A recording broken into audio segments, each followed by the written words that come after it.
My name is Robert O'Brien and I am a forensic biologist at NFSTC. My primary job duties are training individuals either to become DNA analysts or crime scene technicians or the military, and also evaluations of new technologies. So the most exciting part of my day is when I get to train individuals, because not only do I get to impart my knowledge on them, but I get to learn from them and see how they're going to use the techniques that I taught them in their line of work. I became a forensic scientist because during my cell biology class in college, this was before the time of CSI and NCIS and all those shows were on, that actually my professor spoke to the class about the need for forensic scientists because there was a huge delay in the turnaround of which cases were being worked, and that there was basically a shortage of forensic scientists at the time. So that is why I chose to get into this field.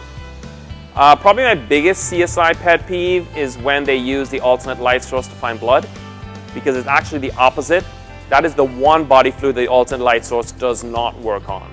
So it is my biggest pet peeve when I see them constantly doing that. And whenever I ask people, how do you detect blood? The first thing they tell me is they use the blue light. And then I also tell them, no, that's actually the absolute wrong thing to say.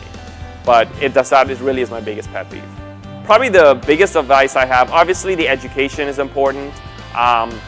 Looking into the field, making sure you really want to do this. It's not the glamour of TV by any stretch of the imagination. I always encourage potential forensic scientists to seek out the agency they would like to work at, go speak to someone there, and perhaps even try and do an internship.